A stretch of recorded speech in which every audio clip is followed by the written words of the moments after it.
വരെയുള്ള ആയത്തുകളാണ് കഴിഞ്ഞ ആഴ്ച വിവരിച്ചത്. അവിടുന്ന് ഇൻഷാ അല്ലാഹ് നാം തുടരുകയാണ്. ഇവിടെ ഉഹദ് യുദ്ധത്തിൽ മുസ്ലിങ്ങൾക്ക് ആകസ്മികമായ ആക്രമണം അഭിമുഖീകരിക്കേണ്ടി വരികയും ധാരാളം സ്വഹാബികൾ കൊല്ലപ്പെടുകയും ഒക്കെ ചെയ്തു.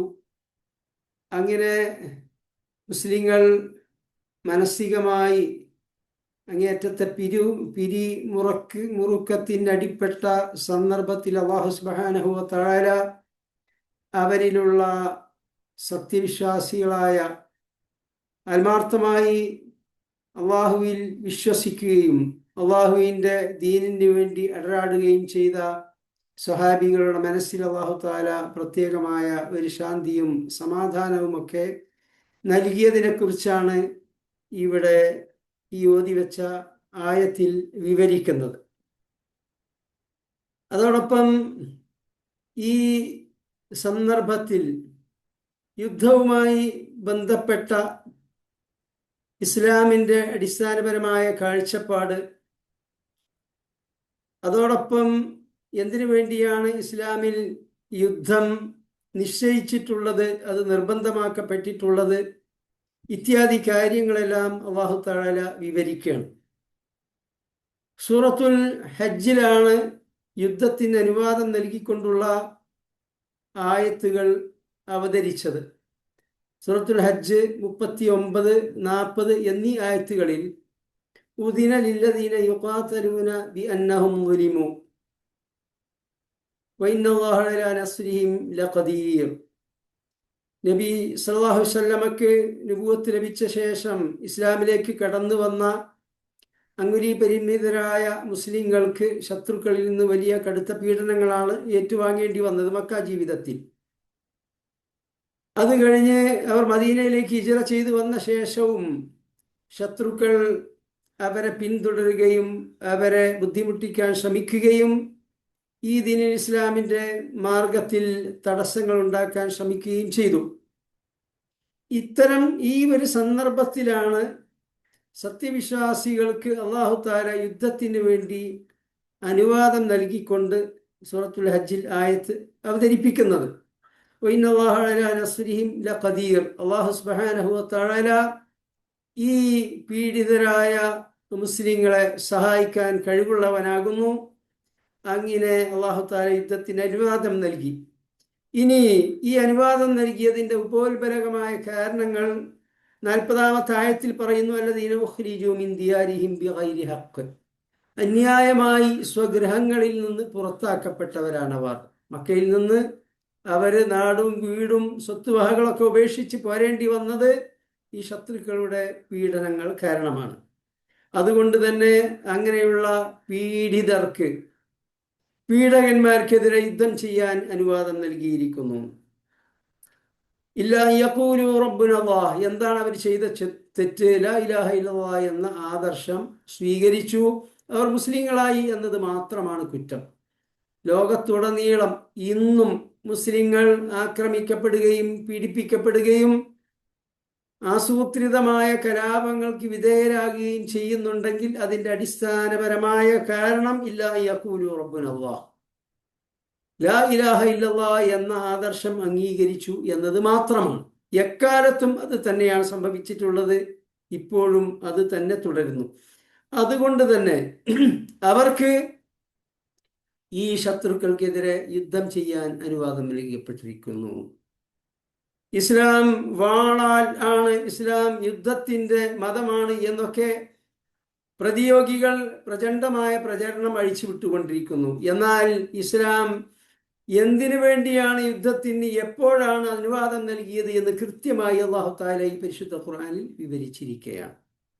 ഈ കാരണത്തിന് വേണ്ടിയാകുന്നു മുസ്ലിങ്ങൾ യുദ്ധം ചെയ്തിട്ടുള്ളത്. ഇനി അങ്ങനെ യുദ്ധത്തിന് അനുവാദം നൽകുന്നില്ലെങ്കിൽ എന്താണ് അതുകൊണ്ടുള്ള കുഴപ്പം? വലൗലാ ദഫ്ഉല്ലാഹി നാസ ബഅദഹും ബിബഅദിൻ. യുദ്ധത്തിന് അനുവാദം നൽകിയ അതേ ആയത്തിൽ പറയുന്നു, അല്ലാഹു തആല മനുഷ്യരിൽ ചിലരെ മറ്റു ചിലരെ കൊണ്ട് പ്രതിരോധിക്കുന്നില്ലായിരുന്നുവെങ്കിൽ പ്രതിരോധിക്കുന്നില്ലെങ്കിൽ, തടയുന്നില്ലെങ്കിൽ എന്താണ് സംഭവിക്കുക? ലഹുദ്ദിമത് സ്വവാമിഉ വബിയഉൻ വസലവാതുൻ വമസാജിദു യുസ്കറു ഫിഹ ഇസ്മുല്ലാഹി കസീറ. അതിൻ്റെ ഒന്നാമത്തെ ദൂഷ്യമായി പറഞ്ഞത്, മനുഷ്യന് ഈ ലോകത്ത് ജീവിക്കുമ്പോൾ അവർക്ക് ശാന്തിയും സമാധാനവും സ്വസ്ഥതയും ലഭിക്കുന്നത് മുഖ്യമായി അവരുടെ ആദർശത്തിൻ്റെയും വിശ്വാസത്തിൻ്റെയും ഒക്കെ അടിസ്ഥാനത്തിലാണ്. അഥവാ ഏതോ മതവിഭാഗക്കാരാവട്ടെ, അവർ താന്താങ്ങളുടെ ആരാധനാലയത്തിൽ പോയി ഒരു പ്രാർത്ഥനയൊക്കെ നടത്തുമ്പോൾ അത് പക്ക ശിർക്കാണെങ്കിൽ പോലും അവർക്ക് ആരാധനാ സ്വാതന്ത്ര്യമുണ്ടെങ്കിൽ, അവർക്ക് ആരാധനാലയങ്ങൾ നിർമ്മിക്കാനും ആരാധിക്കാനും ഒക്കെ സ്വാതന്ത്ര്യം ഉണ്ടെങ്കിൽ അവിടെ പോകാനും അവിടെ അവർക്ക് പ്രാർത്ഥനകൾ നിർവഹിക്കാനും അവസരമുണ്ടെങ്കിൽ അവർക്ക് സ്വസ്ഥതയും സമാധാനവും ഉണ്ടാകും. അഥവാ മതസ്വാതന്ത്ര്യം. അപ്പോൾ ജനങ്ങളിൽ ചിലരെ അല്ലാഹുതആല മറ്റു ചിലരെ കൊണ്ട് തടഞ്ഞില്ലായിരുന്നുവെങ്കിൽ, പ്രതിരോധിച്ചില്ലായിരുന്നുവെങ്കിൽ, ലഹുദ്ദിമത് സ്വവാമിഉ വബിയഉൻ വസലവാതുൻ വമസാജിദു യുസ്കറു ഫിഹ ഇസ്മുല്ലാഹ്. വ്യത്യസ്ത മതവിഭാഗങ്ങളുടെ ആരാധനാലയങ്ങളുടെ പേരാണ് ഇവിടെ പറഞ്ഞത്. മഠങ്ങൾ, ചർച്ചുകൾ, ക്ഷേത്രങ്ങൾ, അതുപോലെ അള്ളാഹുവിനെ ധാരാളമായി സ്മരിക്കുന്ന പള്ളികൾ എല്ലാം ഒരുമിച്ചാണ് പറഞ്ഞത്. ഇവയെല്ലാം അതാത് മതവിശ്വാസികൾക്ക് അവരുടെ വിശ്വാസമനുസരിച്ച് ജീവിക്കാനും അവർക്ക് തങ്ങളുടെ ആരാധനാലയങ്ങൾ നിർമ്മിക്കാനും ആരാധന അനുഷ്ഠിക്കാനും പ്രാർത്ഥിക്കാനൊക്കെ ഉള്ള സ്വാതന്ത്ര്യം ഉണ്ടാവേണ്ടതുണ്ട്. അത് ഇവിടെ മനുഷ്യന്റെ സ്വസ്ഥപൂർണമായ ജീവിതത്തിന് അനുപേക്ഷണീയമായൊരു കാര്യമാണ്. ആ സ്വാതന്ത്ര്യമാണ് ഹനിക്കപ്പെടുക. മതസ്വാതന്ത്ര്യം ഇല്ലാതാകും. അപ്പോൾ ഇവിടെ അതിർ കവിയുന്നവർ, ഇവിടെ അന്യായമായി മറ്റുള്ളവർക്കെതിരെ മേക്കിട്ട് കയറുന്നവർ, മറ്റു ലോകരാജ്യങ്ങളെ അധിനിവേശം നടത്തി കീഴ്പ്പെടുത്തുന്നവർ, അവിടെ നിഷ്ഠൂരമായ ആക്രമണങ്ങൾ അഴിച്ചുവിടുന്നവർ, അവർക്കെതിരെ ലോകത്ത് ഒരു വിഭാഗം രംഗത്തിറങ്ങുകയും അവരെ തടുക്കുകയും പ്രതിരോധിക്കുകയും ചെയ്യേണ്ടതുണ്ട്. അപ്പോൾ മാത്രമേ ലോകത്ത് സമാധാനം നിലനിൽക്കുകയുള്ളൂ. അപ്പോൾ മതസ്വാതന്ത്ര്യവും അതിൻ്റെ ഉപോത്ബലകമായ അതിൻ്റെ ഒരു അനിവാര്യമായ ഫലമായ സമാധാനവും സ്വസ്ഥതയും ക്രമസമാധാനവും ഇത് നിലനിൽക്കാൻ ജനങ്ങളിൽ ചിലർ ഈ പീഡകന്മാർക്കെതിരെ, ഈ അതിക്രമികൾക്കെതിരെ രംഗത്ത് വരേണ്ടതുണ്ട്. ഇതിനു വേണ്ടിയാണ് അല്ലാഹു തആല യുദ്ധം നിർബന്ധമാക്കിയിട്ടുള്ളത്, യുദ്ധത്തിന് അനുവാദം നൽകിയിട്ടുള്ളത്. വലയൻസുറന്നല്ലാഹു മൻ യൻസുറുഹു. അള്ളാഹുവിനെ സഹായിക്കുന്നവരെ അല്ലാഹു തആല സഹായിക്കുന്നതാണ്. ഇന്നല്ലാഹ ലഖവിയ്യുൻ അസീസ്. അല്ലാഹു തആല ശക്തനാകുന്നു, പ്രതാപശാലിയാകുന്നു.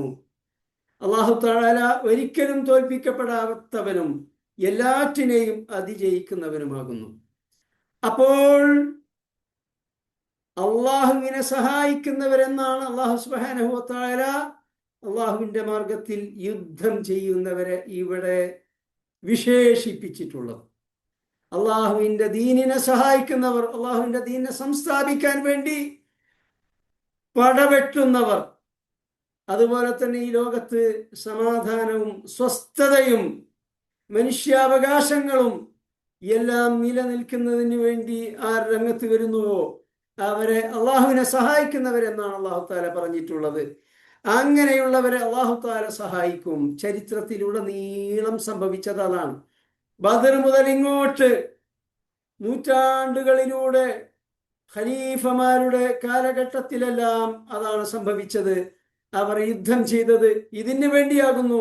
ലോകത്ത് അതിക്രമങ്ങൾ പ്രവർത്തിച്ചു കൊണ്ടിരുന്ന പേർഷ്യ റോമ സാമ്രാജ്യത്തിനെതിൽ അവർ രംഗത്ത് വന്നു.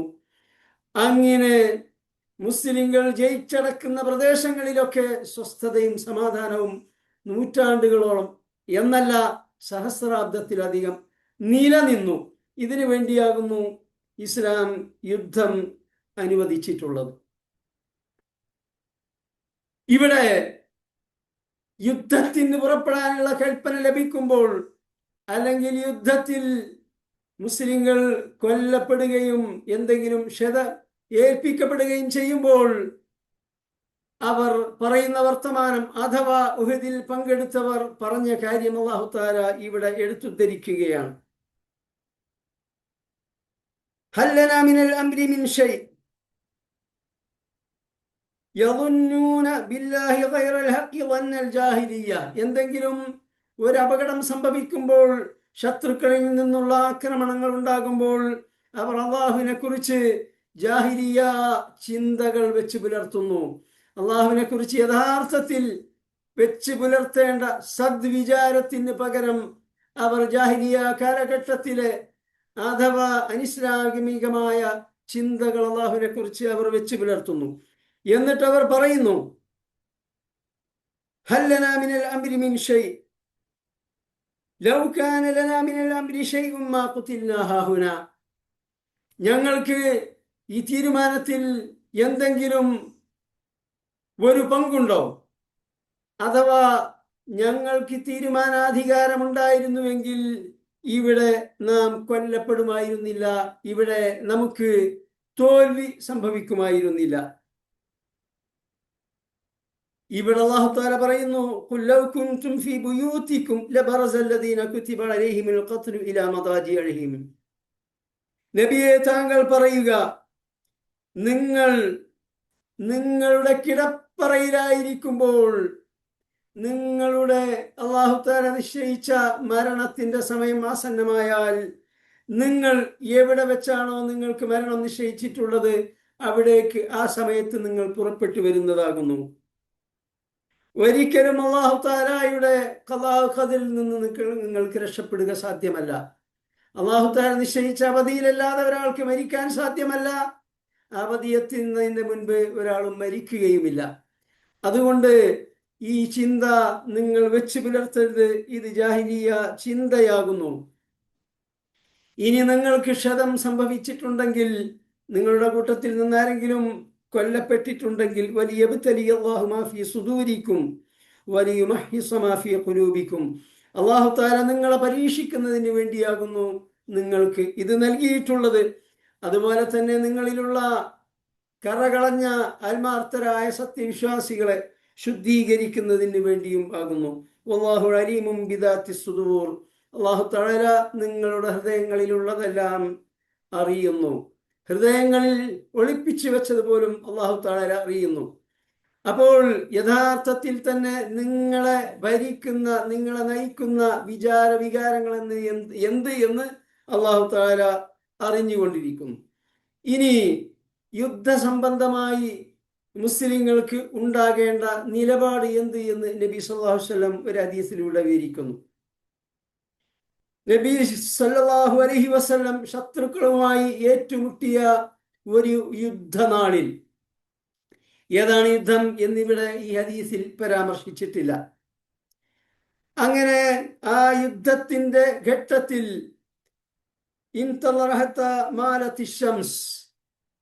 സൂര്യൻ ചായുന്നത് വരെ നബി സല്ലല്ലാഹു അലൈഹി വസല്ലം വിശ്രമിച്ചു, അഥവാ കാത്തിരുന്നു. പിന്നീട് നബി സല്ലല്ലാഹു അലൈഹി വസല്ലം ആ യുദ്ധത്തിൽ പങ്കെടുക്കാൻ വേണ്ടി ഒരുമിച്ച് കൂടിയ മുസ്ലിം ഭടന്മാരെ അഭിമുഖീകരിച്ചുകൊണ്ട് പ്രസംഗിച്ചു. എന്നിട്ട് പറഞ്ഞു, അയ്യുഹന്നാസ്, അല്ലയോ ജനങ്ങളെ, ലാ തമന്നൗ ലിഖാ അൽ അദുവ്. നിങ്ങൾ ശത്രുക്കളുമായി അഭിമുഖീകരിക്കണമെന്ന് ആഗ്രഹിക്കരുത്. ശത്രുക്കൾ അഭിമുഖീകരിക്കണം, അവരുമായി സംഘട്ടനം ഉണ്ടാകണം, യുദ്ധമുണ്ടാകണം എന്ന് നിങ്ങൾ ആഗ്രഹിക്കാൻ പാടില്ല. യഥാർത്ഥത്തിൽ ഇസ്ലാമിന്റെ യുദ്ധസംബന്ധമായ സങ്കല്പമാണ് ഒരു മുസ്ലിമിന്റെ ഹൃദയത്തിൽ ഈ വിഷയമായി ഉണ്ടായിരിക്കേണ്ടത് എന്ത് എന്നാണ് നബി സല്ലല്ലാഹു അലൈഹി വസല്ലം ഇവിടെ പറയുന്നത്. എവിടെ വെച്ചാണ്? യുദ്ധമുഖത്ത് വെച്ചാണ് നബി സല്ലല്ലാഹു അലൈഹി വസല്ലം പറയുന്നത്.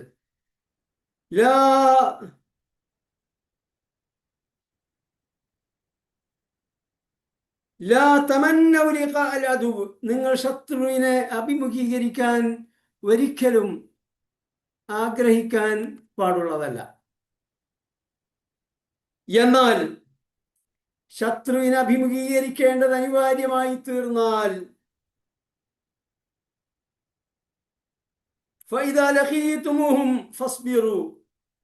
ശത്രുവുമായി അടരാടേണ്ടത് അനിവാര്യമായി തീരുമ്പോൾ നിങ്ങൾ അവിടെ ഉറച്ചു നിൽക്കുക. ആ മാർഗത്തിൽ നിങ്ങൾക്ക് അഭിമുഖീകരിക്കേണ്ടി വരുന്ന എല്ലാ ആഫത്തുകളിലും ക്ഷമ അവലംബിക്കുക. അങ്ങനെ ശത്രുവിന്റെ മുൻപിൽ ഉറച്ചു നിൽക്കണം. വഅലമു അന്നൽ ജന്നത തഹ്ത ദിലാലി സുയൂഫ്, അറിയുക സ്വർഗം വാളുകളുടെ നിഴലിലാകുന്നു. ഈ കാലഘട്ടത്തെക്കുറിച്ച് പറയുമ്പോൾ AK-47 നിഴലിലാകുന്നു, ഫൈറ്റർ ജെറ്റുകളുടെ നിഴലിലാകുന്നു, മിസൈലുകളുടെ നിഴലിലാകുന്നു. അപ്പോൾ യുദ്ധം ശത്രുക്കളുമായി ഏറ്റുമുട്ടണമെന്ന് ആഗ്രഹിക്കാൻ പാടുള്ളതല്ല. എന്നാൽ സന്ദർഭവശാൽ ദീനുൽ ഇസ്ലാമിന്റെ സംരക്ഷണത്തിന് സ്വഗൃഹങ്ങളിൽ നിന്ന് അന്യായമായി പുറത്താക്കപ്പെട്ടവരുടെ അവകാശങ്ങൾ സംരക്ഷിക്കാൻ വേണ്ടി, അവരുടെ നാടും വീടും വീണ്ടെടുക്കാൻ വേണ്ടി, രാജ്യത്ത് ലോകത്ത് ക്രമസമാധാനവും മതസ്വാതന്ത്ര്യവും സ്വസ്ഥതയും നിലനിർത്തുന്നതിന് വേണ്ടി, ക്രമസമാധാനം സംസ്ഥാപിക്കുന്നതിന് വേണ്ടി യുദ്ധം ചെയ്യേണ്ടി വന്നാൽ ശത്രുവിന്റെ മുൻപിൽ ഉറച്ചു നിൽക്കണം, അടരാടണം. ആ സന്ദർഭത്തിൽ ആ യുദ്ധത്തിൽ പങ്കെടുക്കാതിരുന്നാൽ, ആ സത്യത്തിന്റെ പക്ഷത്ത് ചേരാതിരുന്നാൽ അവർക്ക് സ്വർഗം ലഭിക്കുകയില്ല. വാഴലമോ, നിങ്ങൾ അറിയുക. ഇവിടെ യുദ്ധത്തെക്കുറിച്ച് ഇസ്ലാമിന്റെ ശരിയായ സങ്കല്പം കൃത്യമായി നാം മനസ്സിലാക്കേണ്ടതുണ്ട്. സാന്ദർഭികമായി പറയുകയാണ്, ഈ ലാപ്ടോപ്പിൽ ബാറ്ററി ലോ എന്ന് കാണിക്കുന്നുണ്ട്. അഥവാ ഓഫാകുകയാണെങ്കിൽ ഏതാനും സെക്കൻഡുകൾ കൊണ്ട് ഞാൻ മൊബൈലിൽ നിന്ന് ജോയിൻ ചെയ്യുന്നതാണ് ഇൻഷാ അല്ലാഹു തആല. അപ്പോൾ യുദ്ധം ആഗ്രഹിക്കരുത്, പക്ഷെ യുദ്ധം ചെയ്യേണ്ടി വന്നാൽ ആ സന്ദർഭത്തിൽ യുദ്ധം ചെയ്യാത്തവരെ സംബന്ധിച്ചിടത്തോളം അവർക്ക് സ്വർഗം പ്രാപിക്കുക സാധ്യമല്ല. വഅലമു അന്നൽ ജന്നത തഹ്ത ദിലാലി സുയൂഫ്, അറിയുക സ്വർഗം വാളുകളുടെ നിഴലിലാകുന്നു. ഇത് നമ്മൾ കൃത്യമായി മനസ്സിലാക്കേണ്ടതാണ് ഇസ്ലാമിന്റെ ഈ യുദ്ധസംബന്ധമായ നിലപാടുകൾ. ഇനി യുദ്ധരംഗത്ത് നിന്ന് പിന്തിരിയുന്നവരെ സംബന്ധിച്ചിടത്തോളം ഉഹദിൽ ആകസ്മികമായ ആക്രമണം ഉണ്ടായപ്പോൾ നബി സല്ലല്ലാഹു അലൈഹി വസല്ലം കൊല്ലപ്പെട്ടു എന്ന് കേട്ടപ്പോൾ പലരും പിന്തിരിഞ്ഞുവല്ലോ. അവരെ സൂചിപ്പിച്ചുകൊണ്ട് എക്കാലത്തുമുള്ള മുസ്ലിങ്ങൾ അല്ലാഹു തആല തെര്യപ്പെടുത്തുകയാണ്. ഈ യുദ്ധത്തിൽ നിന്ന് പിന്തിരിഞ്ഞവർ അവർ പൈശാചിക പ്രേരണക്ക് വശംവദരായിക്കൊണ്ടാണ് അങ്ങനെ ചെയ്തിട്ടുള്ളത്. പക്ഷേ അവർക്ക് ഒരു അബദ്ധം സംഭവിച്ചു എന്നതിന്റെ പേരിൽ അല്ലാഹു തആല അവരെ കൈവിട്ടിട്ടില്ല. വലഖദ് അഫല്ലാഹു അൻഹും, അല്ലാഹു തആല അവരോട് മാപ്പാക്കിയിരിക്കുന്നു. ഇന്നല്ലാഹ ഗഫൂറുൻ ഹലീം, അല്ലാഹു തആല എല്ലാ തെറ്റുകുറ്റങ്ങളും പൊറുക്കുന്നവനും അങ്ങേയറ്റത്തെ സഹിഷ്ണുവുമാകുന്നു. അള്ളാഹുവിന്റെ ദാസന്മാരിൽ നിന്ന് എന്തെങ്കിലും വീഴ്ചകൾ സംഭവിക്കുമ്പോൾ അതിന്റെ പേരിൽ ഒരിക്കലും അല്ലാഹു തആല ഉടനെ അവരെ പിടികൂടുകയില്ല. അവർക്ക് മാപ്പ് കൊടുക്കും, അവർക്ക് അവസരം കൊടുക്കും. അവരുടെ വീഴ്ചകളോട് അങ്ങേയറ്റത്തെ സഹിഷ്ണുതയോടുകൂടിയാണ് അല്ലാഹു തആല സമീപിക്കുക.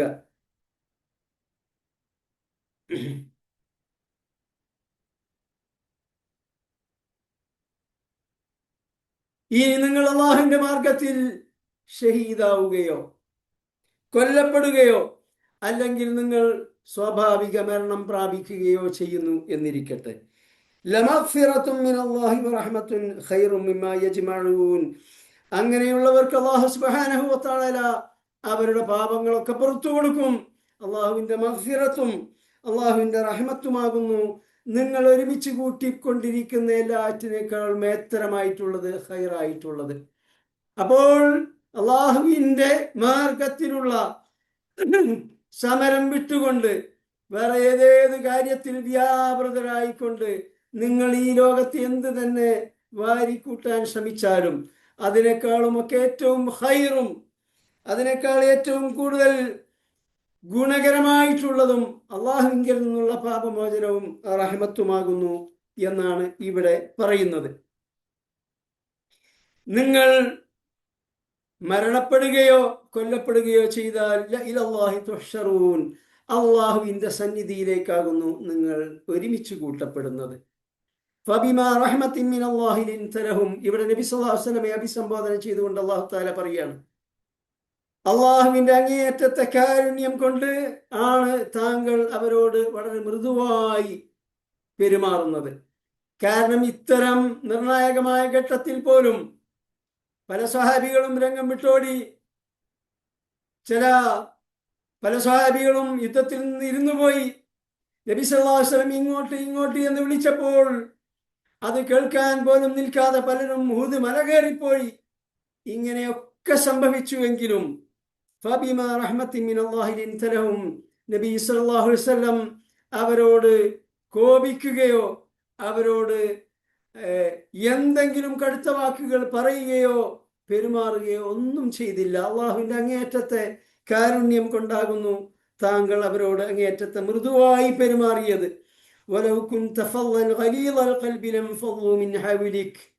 താങ്കൾ എങ്ങാനും കടുത്ത ഹൃദയത്തിന്റെ ഉടമയായിരുന്നുവെങ്കിൽ അവർ താങ്കളുടെ ചുറ്റിൽ നിന്നും പിരിഞ്ഞു പോകുമായിരുന്നു. ഇതൊരു വലിയ ലീഡർഷിപ്പ് ക്വാളിറ്റി ആകുന്നു. നേതാക്കന്മാർ ഏത് തലത്തിൽ ജനങ്ങൾക്ക് നേതൃത്വം നൽകുന്ന ആളാണെങ്കിലും അവർ തങ്ങളുടെ അനുയായികളോട് അങ്ങേയറ്റത്തെ മൃദുലതയോടുകൂടി സൗമ്യതയോടുകൂടി പെരുമാറണം. അവരിൽ നിന്ന് അനുസരണക്കേടോ അല്ലെങ്കിൽ വീഴ്ചകളോ സംഭവിക്കുകയാണെങ്കിൽ പോലും ഒരിക്കലും പരുഷ ഹൃദയത്തോടുകൂടി അവരോട് സംസാരിക്കാനോ പെരുമാറാനോ പാടുള്ളതല്ല. നബി സല്ലല്ലാഹു അലൈഹി വസല്ലമയുടെ മഹത്തായ ഒരു സ്വഭാവ ഗുണമായിരുന്നു ഇത് വിശുദ്ധ ഖുർആനിൽ അല്ലാഹു സുബ്ഹാനഹു വ തആല ഒന്നിലധികം ആയത്തുകളിൽ നബിയുടെ ഈ അങ്ങേയറ്റത്തെ വിശിഷ്ടമായ ഗുണത്തെ പുകഴ്ത്തിയിട്ടുണ്ട്. തീർച്ചയായും താങ്കൾ അങ്ങേയറ്റത്തെ മഹത്തായ സ്വഭാവ ഗുണങ്ങളുടെ ഉടമയാകുന്നു എന്ന് ഖുർആനിൽ കാണാൻ പറ്റും. നബി സല്ലല്ലാഹു അലൈഹി വസല്ലം ഹദീസിൽ പറഞ്ഞു, ഇന്നമാ ബുഇസ്തു ലിഉതമ്മിമ മകാരിമൽ അഖ്ലാഖ്. തീർച്ചയായും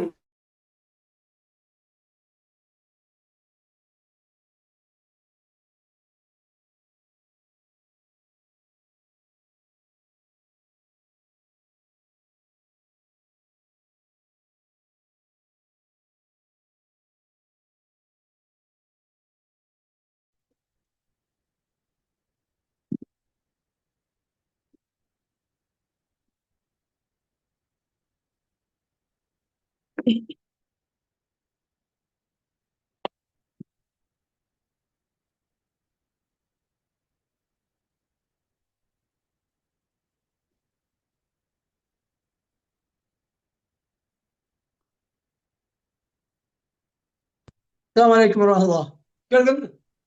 കേൾക്കുന്നുണ്ടല്ലേ? കേൾക്കുന്നുണ്ട് സാർ.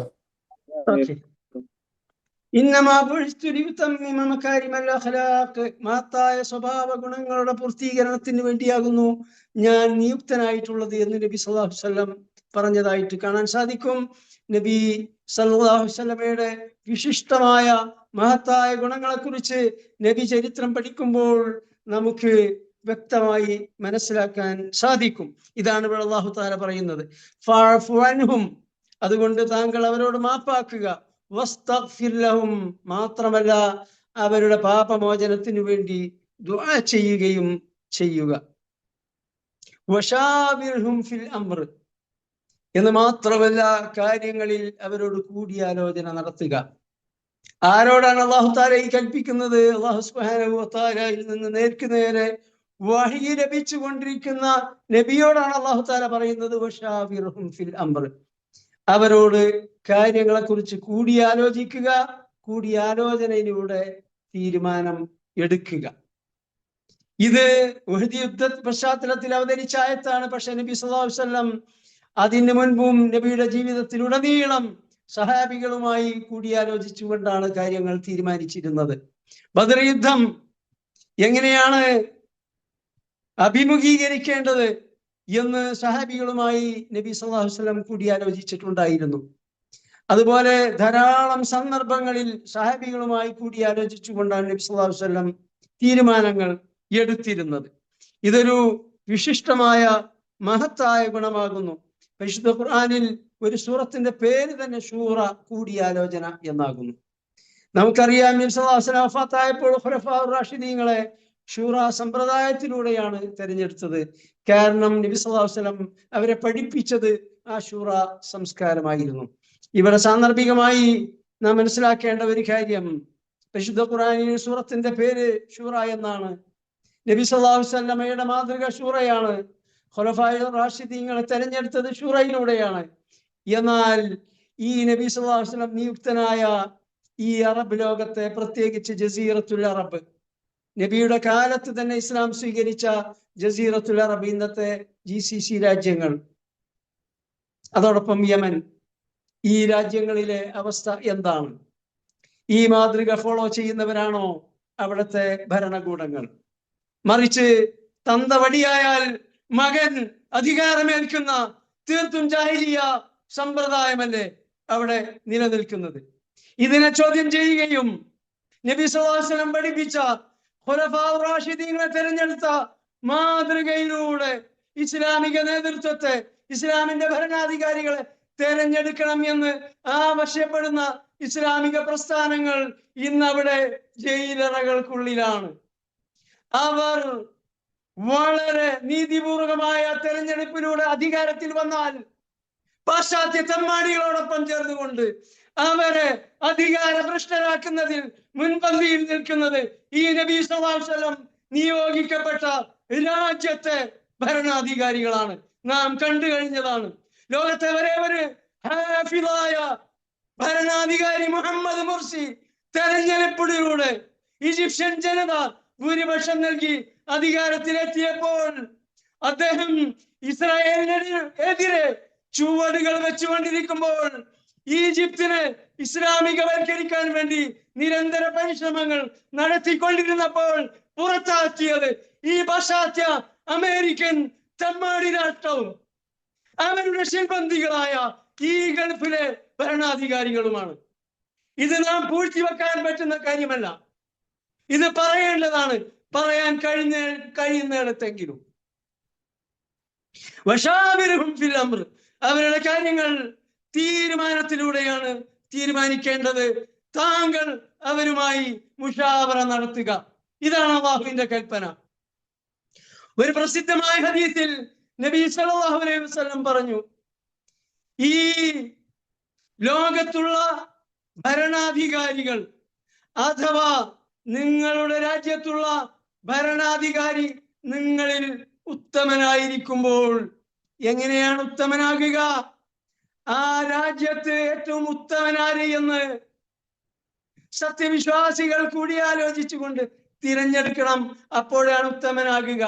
അങ്ങനെ തിരഞ്ഞെടുത്തപ്പോഴാണ് ഈ സമുദായത്തിലെ തന്നെ ഏറ്റവും ഉത്തമനായ അബൂബക്കർ സിദ്ദീഖ് റളിയല്ലാഹു അൻഹു ഭരണാധികാരിയായത്, ഉമർ ഇബ്നുൽ ഖത്താബ് റളിയല്ലാഹു അൻഹു ഭരണാധികാരിയായത്, തുടർന്നുള്ള ഖുലഫാഉർ റാഷിദീങ്ങളും ഭരണാധികാരിയായത്. നിങ്ങളിൽ ഏറ്റവും ഉത്തമനായ ആൾ നിങ്ങളുടെ നേതാവാകുമ്പോൾ, നിങ്ങളുടെ ഭരണാധികാരിയാകുമ്പോൾ, അതുപോലെ തന്നെ നിങ്ങളിലെ ധനികന്മാർ നിങ്ങളിൽ ഉദാരമതികളാകുമ്പോൾ, ധനികന്മാർ ആ രാജ്യത്ത് കഷ്ടപ്പെടുന്നവരുടെ, പാവങ്ങളുടെ കണ്ണീരൊപ്പാൻ തയ്യാറാവുകയും അവരുടെ ജീവിത പ്രശ്നങ്ങൾ പരിഹരിക്കാൻ, അവരുടെ പട്ടിണി മാറ്റാൻ ധനം ചെലവഴിക്കുകയും ചെയ്യുമ്പോൾ, മൂന്നാമത്തേത് എന്താണ്? മൂന്നാമത്തേത് എന്താണ്? ആരാണ് പറയാ? മുഹമ്മദ് അമാനി മൗലവിയുടെ തഫ്സീറിൽ ഈ ഹദീസ് ഉദ്ധരിച്ചിട്ടുണ്ട്. ആരാണ്? നിങ്ങളിലെ കാര്യങ്ങൾ കൂടിയാലോചനയിലൂടെ തീരുമാനിക്കപ്പെടുകയും ചെയ്യുമ്പോൾ, ഒരു ഭരണാധികാരിയെ തിരഞ്ഞെടുക്കുന്ന വിഷയത്തിൽ മാത്രമല്ല കൂടിയാലോചന, ഒരുപാട് കാര്യങ്ങളുണ്ട്. എല്ലാ കാര്യങ്ങളും തീരുമാനിക്കപ്പെടുന്നത് കൂടിയാലോചനയിലൂടെ ആകുകയും ചെയ്യുമ്പോൾ, മൂന്ന് സംഗതി നമ്മുടെ ഹൃദയത്തിന്റെ അടിത്തട്ടിൽ കൊത്തിവെക്കേണ്ടതാണ്. നിങ്ങളുടെ ഭരണാധികാരി നിങ്ങളിൽ ഏറ്റവും ഉത്തമനാകുക. തെരഞ്ഞെടുപ്പിലൂടെ അല്ലാതെ സാധിക്കുകയില്ല. ഒരു തന്ത പോയാൽ തന്തയുടെ മോൻ തന്ത നല്ലവനാണെങ്കിൽ പോലും ഏറ്റവും ഉത്തമനായിക്കൊള്ളണമെന്നില്ല. ഒരു കുടുംബത്തിലുള്ളവർ തുടർച്ചയായി കുടുംബവാഴ്ച നിലനിൽക്കുമ്പോൾ രാജ്യത്ത് ഏറ്റവും ഉത്തമന്മാരായിരിക്കുകയില്ല ഭരണാധികാരിയാകുക. അതുകൊണ്ടാണ് കുടുംബവാഴ്ചയിൽ മദ്യപാനികളും കൊട്ടാരത്തിൽ നർത്തകികളെ കൊണ്ടുവന്ന് അവരെ കൊണ്ട് ഡാൻസ് ചെയ്യിച്ച് അത് ആസ്വദിക്കുന്നവരുമൊക്കെയായി ഈ സമുദായത്തിൽ ഭരണാധികാരികൾ ഉണ്ടായിത്തീർന്നത്.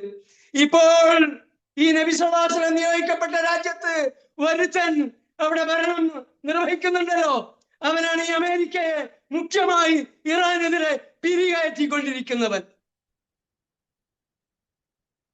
അവന്റെ കൂടെ അവന്റെ രാജ്യത്തോടൊപ്പം അവരുടെ ഭരണാധികാരികളുടെ തീരുമാനങ്ങളെ സപ്പോർട്ട് ചെയ്യുന്ന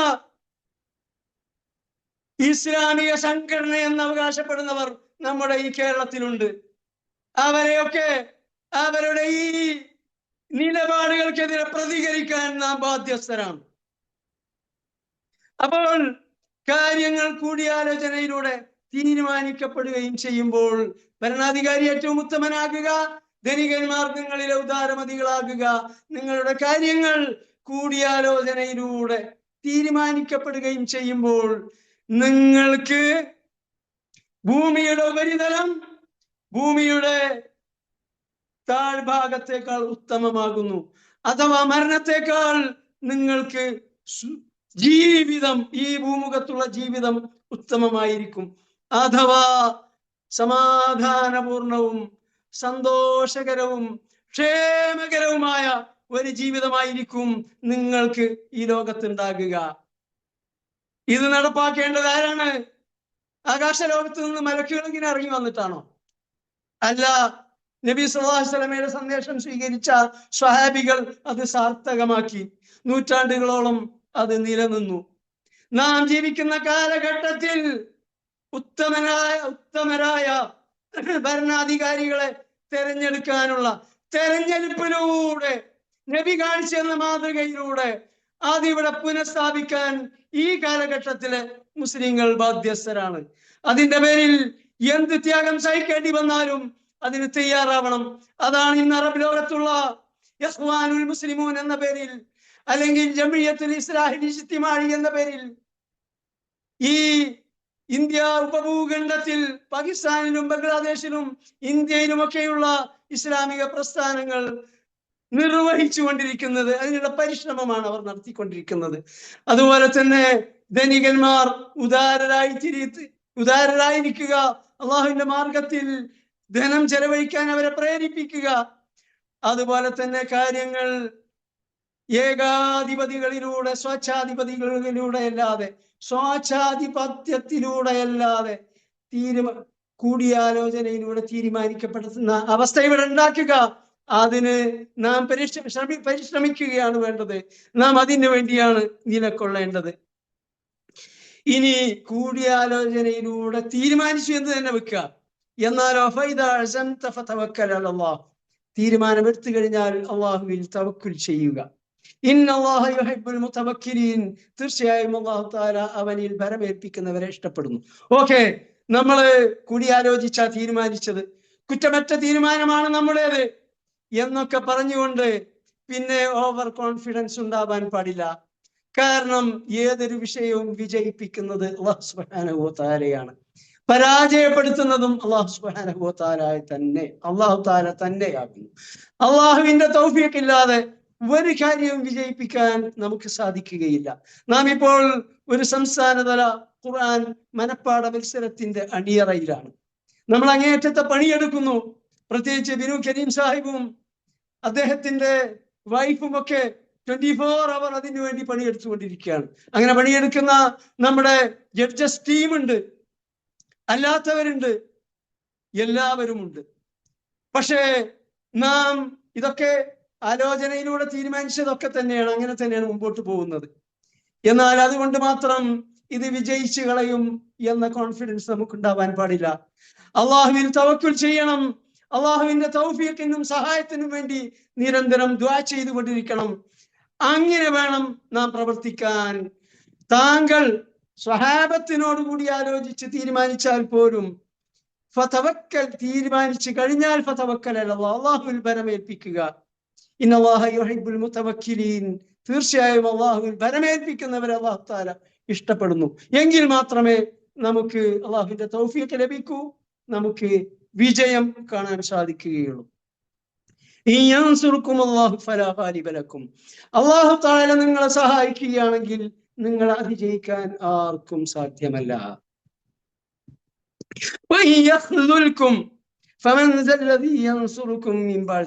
എന്നാൽ അല്ലാഹു തആല നിങ്ങളെ കൈവെടിയുകയാണെങ്കിൽ അള്ളാഹുവിനെ കൂടാതെ ആരാണ് നിങ്ങളെ സഹായിക്കുക? അല്ലാഹു തആല കൈവിട്ട് കഴിഞ്ഞാൽ ഒരു സഹായവും ഒരു ഏണിൽ നിന്നും കോണിൽ നിന്നും ലഭിക്കുകയില്ല, നമുക്ക് വിജയിക്കാൻ സാധിക്കുകയില്ല. വീണ്ടും അല്ലാഹു തആല ആവർത്തിച്ച് പറയുകയാണ്, അതുകൊണ്ട് സത്യവിശ്വാസികൾ അള്ളാഹുവിൽ ഭരമേൽപ്പിക്കട്ടെ. അള്ളാഹുവിൽ ഭരമേൽപ്പിച്ചു കൊണ്ടുവേണം നമ്മുടെ ഓരോ ചുവടുവെപ്പുകളും. അത് എല്ലാ വിഷയത്തിലും അങ്ങനെ തന്നെയാണ്. ഇപ്പൊ നമ്മുടെ കുടുംബ വിഷയത്തിൽ, നമ്മുടെ കുട്ടികളുടെ വിഷയത്തിൽ, അവരുടെ വിദ്യാഭ്യാസം, അവരുടെ വിവാഹം, അവരുടെ ജോലി ഇത്യാദി കാര്യങ്ങളിലാണെങ്കിൽ പോലും നാം ആവശ്യമായ എല്ലാ അന്വേഷണങ്ങളും എല്ലാവിധ ആലോചനകളും നടത്തിയിട്ട് തന്നെയാണ് തീരുമാനമെടുക്കുക. പക്ഷേ എന്നാൽ അള്ളാഹുവിൽ തവക്കുൽ ചെയ്യണം, അള്ളാഹുവിന്റെ സഹായത്തിന് വേണ്ടി ദുആ ചെയ്യണം, എന്നിട്ട് വേണം മുന്നോട്ട് പോകാൻ. അങ്ങനെ സത്യവിശ്വാസികൾ അള്ളാഹുവിൽ ഭരമേൽപ്പിക്കട്ടെ എന്നാണ് ഇവിടെ അല്ലാഹു തആല പറയുന്നത്. വമാ കാന ലിനബിയ്യിൻ അൻ യഖുൽ,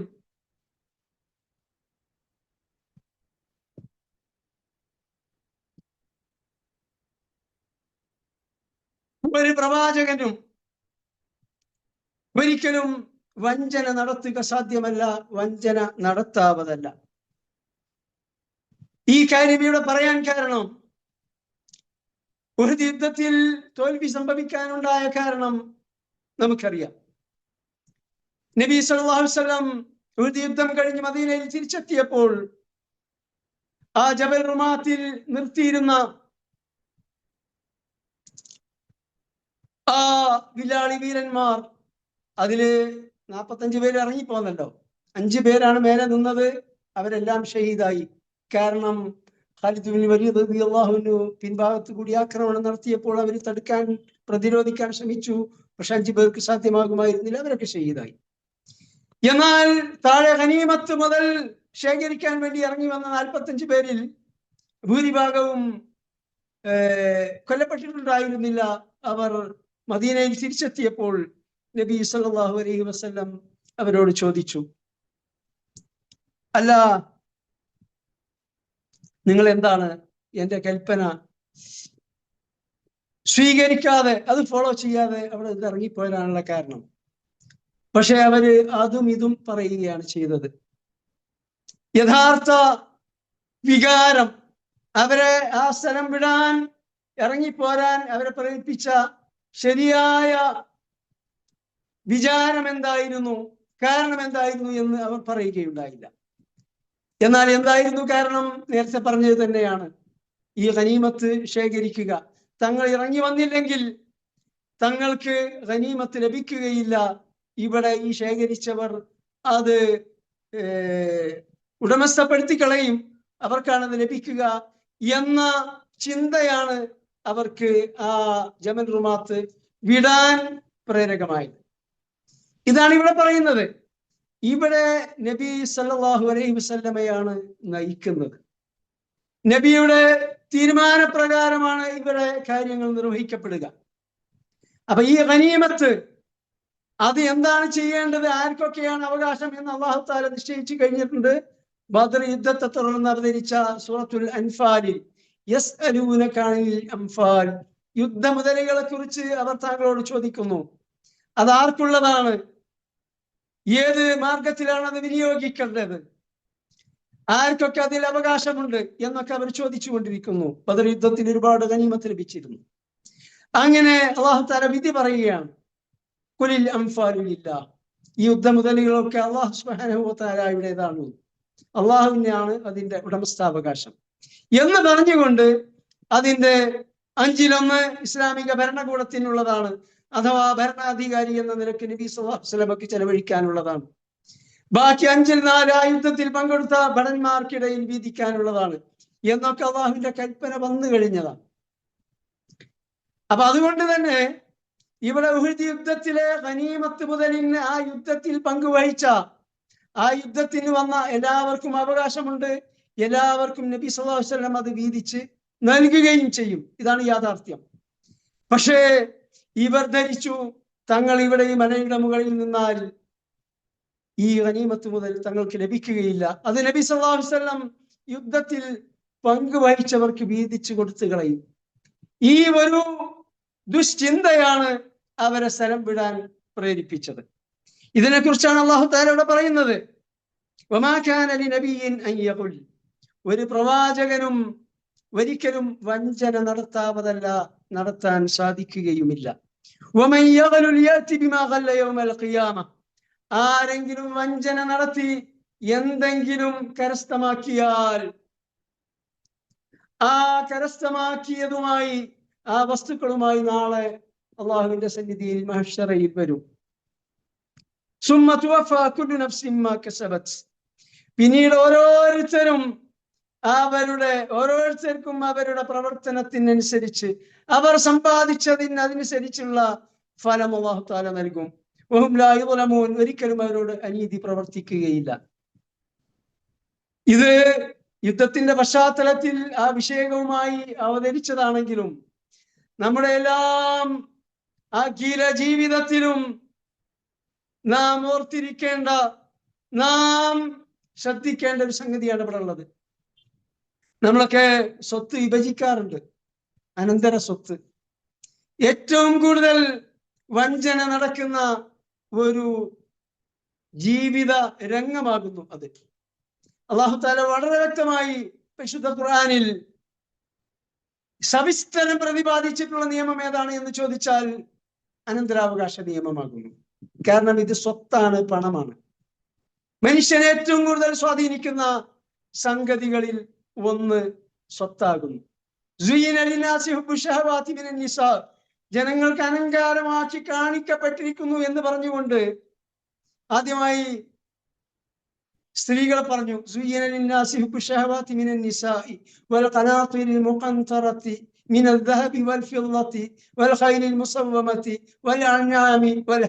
പിന്നെ അങ്ങോട്ട് പറഞ്ഞ മുഴുവൻ സ്വത്തും മുതലുമാണ്. അപ്പൊ മനുഷ്യനെ ഏറ്റവും കൂടുതൽ സ്വാധീനിക്കുന്നത്, മനുഷ്യനെ ഏറ്റവും കൂടുതൽ വഴികേടിലാക്കിക്കൊണ്ടിരിക്കുന്ന സംഗതി ഏതാന്ന് ചോദിച്ചാൽ ധനത്തോടുള്ള ആർത്തിയാണ്, ധനമാണ്. അതുകൊണ്ട് തന്നെ ഈ ധനത്തോടുള്ള ആർത്തിയാണ് ഈ ഉഹദ് യുദ്ധം പരാജയപ്പെടാനുണ്ടായ കാരണം എന്ന് നമ്മൾ പറഞ്ഞു.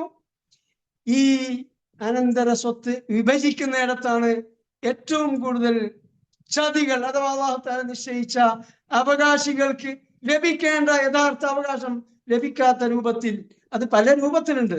സ്വത്തിന് വില നിശ്ചയിക്കുന്ന കാര്യത്തിലുണ്ട്. ഇപ്പൊ ഒരൊറ്റ പ്രോപ്പർട്ടി ആണെങ്കിൽ പ്രോപ്പർട്ടിന്റെ എല്ലാ ഭാഗത്തും ഒരു വിലയായിരിക്കില്ല. പലർക്കും ഒന്നിലധികം പ്രോപ്പർട്ടീസ് ഉണ്ടാവും. ചിലർക്ക് പിന്നെ തോട്ടമായിരിക്കും, ചിലപ്പോൾ കെട്ടിടം ഉണ്ടാവും. ഇതൊക്കെ തന്നെ വില നിശ്ചയിച്ചു കൊണ്ടാണ് അവകാശികൾക്കിടയിൽ വീതിക്കുക. ഇവിടെ പല കളിയും കളിക്കും. അതുപോലെ തന്നെ ഈ ഓരോരുത്തരുടെയും അവകാശങ്ങൾ നൽകുന്ന വിഷയത്തിൽ അനന്തര സ്വത്തിലല്ലാതെ ഒരു തൊഴിലുടമ തൊഴിലാളികളുടെ വേതനം, അവർക്കുള്ള മറ്റാനുകൂല്യങ്ങൾ നൽകുന്ന വിഷയത്തിൽ, ഇങ്ങനെ തുടങ്ങിയിട്ട് അവിടെയൊക്കെ അന്യായമായി അന്യന്റെ സ്വത്ത് അപഹരിക്കുന്ന, അതിൽ വഞ്ചന നടത്തുന്ന രീതികൾ നമുക്ക് കാണാൻ സാധിക്കും. എല്ലാ രംഗത്തും കച്ചവടക്കാര് കച്ചവടത്തിൽ ഇതേ പരിപാടി നടത്തും. എന്നാൽ നാളെ ഖിയാമത്ത് നാളിൽ ആരൊക്കെ വഞ്ചന നടത്തിയോ, വഞ്ചിച്ച് സമ്പാദിച്ചുവോ, അതുമായി നാളെ മഹ്ശറയിൽ വരും. നബി സല്ലല്ലാഹു അലൈഹി വസല്ലം പറഞ്ഞു, ആരെങ്കിലും ഒരാളുടെ ഒരു ചാൺ സ്ഥലം അപഹരിച്ചെടുത്താൽ, ഈ അതിരുകളുണ്ടല്ലോ, അതിരുകളുണ്ട് തെള്ളിയിട്ട്. ഇപ്പൊ നമ്മുടെ ഒരു പ്രോപ്പർട്ടി ഉണ്ടായിരുന്നു 924 പിന്നെ രജിസ്റ്റർ ചെയ്ത ആധാരം, എൻ്റെ ഉപ്പാന്റെ വലിയ ഉപ്പ. ഒരു ഏക്കർ 85 സെന്റാണ് അതില് സ്ഥലം. അപ്പൊ ഞാനതിപ്പം ഒരു ഗ്രൂപ്പിന് ലീസിന് കൊടുക്കാൻ വേണ്ടി സ്കെച്ച് ഉണ്ടാക്കി നോക്കുമ്പോൾ 1 ഏക്കർ 29 സെന്റും 6 പോയിന്റും 129.6. 1 ഏക്കർ 84 സെന്റ് ഉണ്ടായിരുന്നു. എവിടെ പോയി?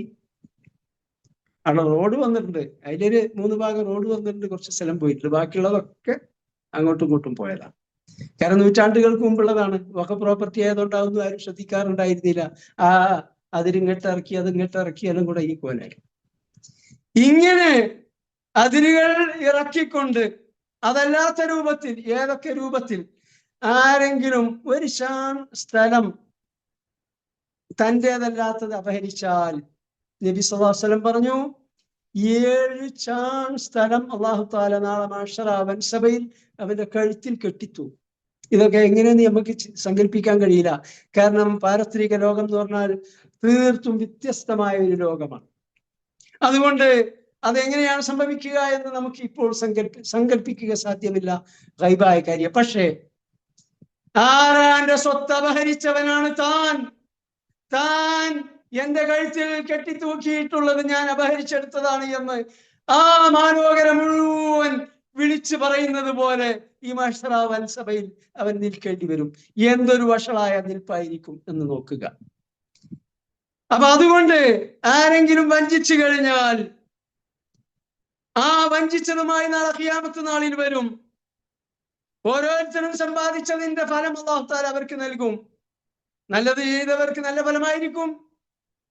അന്യായമായി മറ്റുള്ളവരുടെ സമ്പാദിച്ചതാണെങ്കിൽ അവർക്ക് അതിന്റെ ഫലമായിരിക്കും. വഹും ലാ യുളമൂൻ, ഒരിക്കലും അനീതി പ്രവർത്തിക്കുകയില്ല.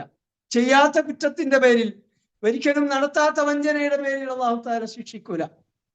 ഇനി ഒരാൾ നല്ലത് ചെയ്തിട്ടുണ്ടെങ്കിൽ അതിന്റെ പ്രതിഫലം അയാൾക്ക് നൽകാതിരിക്കുകയുമില്ല, പ്രതിഫലത്തിൽ കുറവ് വരുത്തുകയുമില്ല. അപ്പൊ അതുകൊണ്ട് ഒരിക്കലും അനീതി കാണിക്കൂല. എന്നിരിക്കെ ഒരു പ്രവാചകന് ഒരിക്കലും വഞ്ചന കാണിക്കുക സാധ്യല്ല. നബി സല്ലല്ലാഹു അലൈഹി വസല്ലം ഈ ഗനീമത്ത് മുതൽ ഈ വിലാളി വീരന്മാർക്ക് നൽകാതെ വീതിച്ചു കളയും എന്ന് നിങ്ങൾക്കൊരിക്കലും വിചാരിക്കാൻ നിവൃത്തിയുണ്ടായിരുന്നില്ല. നിങ്ങളുടെ വിചാരമാണ്. നബി സ്വല്ലല്ലാഹു അലൈഹി വസല്ലം ഒരിക്കലും അത് ചെയ്യുകയില്ല. അഫമനിത്തബഅ റിദ്വാനല്ലാഹി കമൻ ബഅ ബിസഖത്തിൻ മിനല്ലാഹി വമഅവാഹു ജഹന്നം. അള്ളാഹുവിന്റെ പ്രീതി പിന്തുടർന്നുകൊണ്ട് ജീവിക്കുന്നവർ, കമൻ ബഅ ബിസഖത്തിൻ മിനല്ലാഹി, അള്ളാഹുവിന്റെ ക്രോധം കരസ്ഥമാക്കിയവർ. ഇങ്ങനെ 2 കൂട്ടരാണ് ഈ ലോകത്തുണ്ടാവുക. ഈ ലോകത്ത് ജീവിക്കുന്ന മനുഷ്യരൊക്കെയും രണ്ടാലൊരു വിഭാഗത്തിലാണ് വരിക. പരത്രീയ ലോകത്ത് ഫരീഖും ഫിൽ ജന്നത്തി വ ഫരീഖും ഫിസ് സഈർ. മനുഷ്യനാണോ ഒന്നുകിൽ ഒരു വിഭാഗം സ്വർഗത്തിൽ, ഒരു വിഭാഗം നരകത്തിൽ. ഇത് രണ്ടിലും പെടാത്ത ഒരു വിഭാഗം ഇല്ല. എന്നതുപോലെ ഈ ലോകത്ത് ഒന്നുകിൽ സ്വാലിഹായ നല്ലവനായ മനുഷ്യനായിരിക്കും, അല്ലെങ്കിൽ ഫാജിറായ ദുഷിച്ച മനുഷ്യനായിരിക്കും. മനുഷ്യൻ ചെയ്യുന്ന ഒരു കാര്യം ഒന്നുകിൽ അത് ഹസനത്തായിരിക്കും, അല്ലെങ്കിൽ അത് സയ്യിഅത്തായിരിക്കും. അതുകൊണ്ട് തന്നെ ഈ ഹസനത്ത് പ്രവർത്തിച്ചുകൊണ്ട് സ്വാലിഹായി ജീവിക്കുന്നവരെ സംബന്ധിച്ചിടത്തോളം അവർ അള്ളാഹുവിന്റെ പ്രീതി പിന്തുടർന്നുകൊണ്ട് ജീവിക്കുന്നവരാണ്. എന്നാൽ മറുവിഭാഗം അള്ളാഹുവിന്റെ ക്രോധം കരസ്ഥമാക്കിയവരാകുന്നു. നമ്മൾ സൂറത്തുൽ ഫാത്തിഹയിൽ ഒരു മുസ്ലിമായ മനുഷ്യൻ അനിവാര്യമായും 17 പ്രാവശ്യം ദുആ ചെയ്തുകൊണ്ടിരിക്കുന്നതാണല്ലോ, ഇഹ്ദിനസ് സിറാത്തൽ മുസ്തഖീം, നേരായ മാർഗത്തിലേക്ക് ഞങ്ങളെ നീ നയിക്കണമേ. എന്നിട്ട് ഏതാണ് നേരായ മാർഗം എന്ന് വിവരിക്കുന്നു. സിറാത്തൽ ലദീന അൻഅംത അലൈഹിം, നീ അനുഗ്രഹിച്ചവരുടെ മാർഗം. അവരാണ് അമ്പിയാക്കന്മാർ, സിദ്ദീഖുകൾ, ശുഹദാക്കന്മാർ, സാലിഹുകൾ. ഈ 4 വിഭാഗമാണ് അള്ളാഹുവിന്റെ നിഅമത്ത് കരസ്ഥമാക്കിയവർ. അവരാണ് സിറാത്തുൽ മുസ്തഖീമിലൂടെ ജീവിച്ചവർ. അപ്പം അവരാണ് അള്ളാഹുവിന്റെ പ്രീതി പിന്തുടർന്നവർ. എന്നാൽ ഗൈരിൽ മഗ്ദൂബി അലൈഹിം, നിന്റെ കോപത്തിന് പാത്രമാകാത്തവരുടെ മാർഗം. ആരാണ് മഗ്ദൂബുകൾ? ആരാണ് അള്ളാഹുവിന്റെ ശാപകോപത്തിന് പാത്രമായവർ? ഒരു വിഭാഗം എന്ന നിലക്ക് പരിശുദ്ധ ഖുർആനിൽ എടുത്തു പറഞ്ഞിട്ടുള്ളത് ജൂതന്മാരെയാണ്. അല്ലാഹു തആല അവരോട് കോപിച്ചിരിക്കുന്നു, അവരെ ലാനത്ത് ചെയ്തിരിക്കുന്നു. അള്ളാഹുവിന്റെ ശാപകോപങ്ങൾ ലഭിച്ചവർ എന്താണ് ചെയ്യുക, എങ്ങനെയാണ് ജീവിക്കുക, എന്താണ് പ്രവർത്തിക്കുക, അത് തന്നെയാണ് ഇപ്പം ചെയ്തുകൊണ്ടിരിക്കുന്നത്. അള്ളാഹുവിന്റെ ശാപത്തിന്റെയും കോപത്തിന്റെയും അനന്തരഫലമാണ് മനുഷ്യ സമൂഹത്തിന് ഗുണം ലഭിക്കുന്ന, അവർക്ക് സ്വസ്ഥതയും സമാധാനവും ക്ഷേമവും ലഭിക്കുന്ന ഒരു പ്രവർത്തനവും അവരിൽ നിന്ന് പ്രതീക്ഷിക്കേണ്ടതില്ല. മറിച്ച് ഈ അള്ളാഹുവിന്റെ ക്രോധത്തിന് വിധേയമാകുന്ന പ്രവർത്തനങ്ങൾ അവർ നടത്തിക്കൊണ്ടിരിക്കും. മുമ്പേ നടത്തി. അമ്പിയാക്കന്മാരെ കൊന്നു, നബി സല്ലല്ലാഹു അലൈഹി വസല്ലമയെ കൊല്ലാൻ ഗൂഢാലോചന നടത്തി, അള്ളാഹു തആല രക്ഷപ്പെടുത്തി. അവിടെ നിന്ന് ഇങ്ങോട്ട് ചരിത്രത്തിലുടനീളം അവരുടെ പ്രവർത്തനം അതായിരുന്നു. ഇപ്പോഴും അത് തുടരുന്നു. ഇൻഷാ അല്ലാഹു തആല അതിനൊരു അവസാനം ഉണ്ടാകും. ഈസാ നബി അലൈഹിസ്സലാം വന്നുകൊണ്ട് അവരുടെ നേതാവായ ദജ്ജാൽ, മസീഹ് ദജ്ജാൽ ജൂതന്മാരുടെ നേതാവാണ്. ഇപ്പോഴുള്ള ഈ ബിന്യാമീൻ നെതന്യാഹുവിന്റെ ഒക്കെ ഒരു അപ്പൂപ്പൻ, അവന്റെ ഏറ്റവും മോശമായ ഒരു പതിപ്പ് ഇതാണ് മസീഹ് ദജ്ജാൽ. ഇത് അവരുടെ നേതാവാണ്, നബി സല്ലല്ലാഹു അലൈഹി വസല്ലം പറഞ്ഞതാണ്. അങ്ങനെ അവനെ ഈസാ നബി അലൈഹി സ്വലാം കൊല്ലും. ഈ ജൂതന്മാർക്കെതിരെ ഘോരമായ യുദ്ധം അവിടെ വെച്ച് നടക്കും, ഈ ഫലസ്തീനിന്റെ മണ്ണിൽ. അതോടുകൂടി മാത്രമാണ് അവരുടെ ഊൽമ്, അവരുടെ തെമ്മാടിത്തം, അവരുടെ തോന്നിയാസം ഈ ലോകത്ത് അവസാനിക്കുക. അതുവരെ ഇത് തുടർന്നു കൊണ്ടിരിക്കും. ഇൻഷാ അല്ലാഹു തആല അനധിവിദൂര ഭാവിയിൽ ഈ തെമ്മാടികളുടെ തെമ്മാടിത്തം അല്ലാഹു സുബ്ഹാനഹു വ തആല അവസാനിപ്പിക്കും. അത് കാണാൻ അല്ലാഹു തആല നമുക്ക് സൗഭാഗ്യം നൽകി അനുഗ്രഹിക്കുമാറാകട്ടെ. അപ്പോൾ അള്ളാഹുവിന്റെ പ്രീതി പിന്തുടരുന്നവർ ഒരു വിഭാഗം, അള്ളാഹുവിന്റെ ക്രോധം കരസ്ഥമാക്കിയവർ ഒരു വിഭാഗം. ജഹന്നം, ഈ ക്രോധം കരസ്ഥമാക്കിയവരുടെ സങ്കേതം ജഹന്നമാകുന്നു. വബീസൽ മസീർ, എത്ര മോശമായ പര്യവസാനമാകുന്നു, സങ്കേതമാകുന്നു അവരുടേത്. ഇനി ഇവിടെ അള്ളാഹുവിന്റെ പ്രീതി പിന്തുടരുന്നവരെ കുറിച്ച് പറയാം. ഹും ദറജാത്തുൻ ഇൻദല്ലാഹ്, അള്ളാഹുവിന്റെ സന്നിധിയിൽ അവർക്ക് ധാരാളം പദവികളുണ്ട്, ദറജകളുണ്ട്. അവരുടെ കർമ്മങ്ങൾക്കനുസരിച്ച്, അവരുടെ ത്യാഗങ്ങൾക്കനുസരിച്ച്, എത്രത്തോളം അള്ളാഹുവിന്റെ പ്രീതി കാംക്ഷിച്ചുകൊണ്ട് അവർ പ്രവർത്തിച്ചു, അവർ ജീവിച്ചു, അള്ളാഹുവിന്റെ മാർഗത്തിൽ അവർ അടരാടി സമരം ചെയ്തു, ഇതിന്റെ ഒക്കെ അടിസ്ഥാനത്തിൽ അവർക്ക് അള്ളാഹുവിന്റെ സന്നിധിയിൽ ദറജകളുണ്ട്. ഏറ്റവും ഉയർന്ന ദറജകൾ ഉള്ളവരാകുന്നു ശുഹദാക്കന്മാർ, അള്ളാഹുവിന്റെ മാർഗത്തിൽ ഷഹീദാകുന്നവർ. വല്ലാഹു ബസീറും ബിമാ യഅമലൂൻ, അല്ലാഹു സുബ്ഹാനഹു വ തആല അള്ളാഹുവിന്റെ ദാസന്മാർ പ്രവർത്തിച്ചു കൊണ്ടിരിക്കുന്നതിനെ കുറിച്ചെല്ലാം ബസീർ, വീക്ഷിച്ചു കൊണ്ടിരിക്കുന്നു, അതെല്ലാം കണ്ടുകൊണ്ടിരിക്കുന്നു. ലഖദ് മന്ന അല്ലാഹു അലൽ മുഅ്മിനീന ഇദ് ബഅസ ഫീഹിം റസൂല, അല്ലാഹു സുബ്ഹാനഹു വ തആല ഈ ജനതയിൽ സത്യവിശ്വാസികൾക്ക് ഒരു റസൂലിനെ നിയോഗിക്കുക മുഖേന അങ്ങേയറ്റത്തെ അനുഗ്രഹം ചെയ്തിരിക്കുകയാണ്. നബി സല്ലല്ലാഹു അലൈഹി വസല്ലമയെ നിയോഗിച്ചുകൊണ്ട് സത്യവിശ്വാസികൾക്ക് അല്ലാഹു തആല വമ്പിച്ച ഒരു അനുഗ്രഹമാണ് ചെയ്തിട്ടുള്ളത്. മിൻ അൻഫുസിഹിം, അവരിൽ നിന്ന് തന്നെ. ഏതെങ്കിലും അന്യനാട്ടുകാരൻ, ഏതെങ്കിലും അന്യഭാഷക്കാരൻ, അന്യവംശക്കാരൻ അല്ല. നബി സല്ലല്ലാഹു അലൈഹി വസല്ലമയെ നിയോഗിച്ചത് ആ നിയോഗിക്കപ്പെട്ട നാട്ടുകാർക്കിടയിലാണ്. ആ ബനു ഇസ്മായിലിൽ നിന്നാണ്, ഇസ്മായിൽ നബി അലൈഹി ഇസ്ലാമിന്റെ പിന്മുറക്കാരായ ഖുറൈശികളിൽ നിന്നാണ്. അവരിൽ നിന്ന് തന്നെ അല്ലാഹു തആല ഒരു റസൂലിനെ നിയോഗിച്ചു.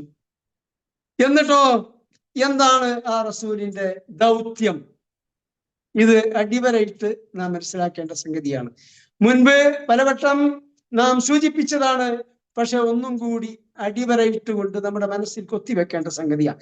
എന്തിനു വേണ്ടിയാണ് അല്ലാഹു തആല നബി സല്ലല്ലാഹു അലൈഹി വസല്ലമയെ നിയോഗിച്ചത്? നബിയുടെ ദൗത്യം പറയാണ്. ഒന്നാമത്തേത് യത്ലു അലൈഹിം ആയാതിഹി, അവർക്കിടയിൽ അല്ലാഹു സുബ്ഹാനഹു വ തആലയുടെ വേദ സൂക്തങ്ങൾ ഓതി കേൾപ്പിക്കാൻ. തജ്വീദ് നിയമപ്രകാരം ഖുർആൻ പാരായണത്തെ, അതിന്റെ ക്ലാസ്സിനെ, അതിനു വേണ്ടിയുള്ള സംരംഭങ്ങളെ അഗണ്യമാക്കുന്നവർ, കൊച്ചാക്കുന്നവർ, അവര് ഓർത്തിരിക്കേണ്ടതാണ്. നബി സല്ലല്ലാഹു അലൈഹി വസല്ലമയെ അല്ലാഹു തആല നിയോഗിച്ചതിന്റെ ഒന്നാമത്തെ ദൗത്യമായി, ലക്ഷ്യമായി പറഞ്ഞത് യത്ലു അലൈഹിം ആയാതിഹി, അള്ളാഹുവിന്റെ വേദസൂക്തങ്ങൾ അവർക്ക് ഓതി കേൾപ്പിക്കാൻ വേണ്ടിയാണ്. ഇനിയോ വയുസക്കീഹിം, അവരെ സംസ്കരിക്കുന്നതിന് വേണ്ടിയാണ്. അപ്പൊ സംസ്കരിക്കുന്ന കാര്യം പറഞ്ഞത് രണ്ടാമതാണ്. മുന്തിച്ചത് വേദസൂക്തം ഓതിക്കൊടുക്കുന്ന കാര്യമാണ്. അപ്പൊ ആദ്യമായി പരിശുദ്ധ ഖുർആൻ ഓതുക, ഓതി പഠിക്കുക. അതിനുശേഷം പിന്നീട് ഉണ്ടാകുന്ന സംഗതിയാണ് സംസ്കരണം. എന്നാൽ ഒരാള് പരിശുദ്ധ ഖുർആൻ ഓതിയില്ല, ഓതി പഠിച്ചില്ല, അത് പഠിക്കാനുള്ള സംരംഭങ്ങൾ അഗണ്യമാക്കി, എന്നിട്ട് മൂപ്പര് ജീവിതം സംസ്കരിക്കാൻ വേണ്ടിയിട്ട് ശ്രമിച്ചാൽ അത് നടക്കാൻ പോകുന്നില്ല. നടക്കേണ്ട വിധം നടക്കാൻ പോകുന്നില്ല എന്ന് ഉറപ്പ്. കാരണം അല്ലാഹു തആല ഈ പറഞ്ഞതാ. ഇനി ഇത് മാത്രമല്ല, ഇനി തുടർന്ന് നോക്കുക. വയുഅല്ലിമുഹുൽ കിതാബ വൽ ഹിക്മ, ഈ നബിയെ നിയോഗിച്ചത് മൂന്നാമതായി അവർക്ക് വേദഗ്രന്ഥം, തത്വജ്ഞാനം ഒക്കെ പഠിപ്പിക്കുന്നതിന് വേണ്ടി.